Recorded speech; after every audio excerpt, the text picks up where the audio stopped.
how to get a Cash App card.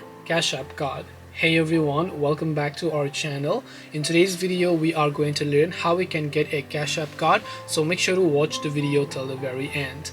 Now if you would like to get a Cash App card, all you have to do is go ahead and then first of all launch Cash App over here, and once you launch Cash App, just tap the card icon that you can find here.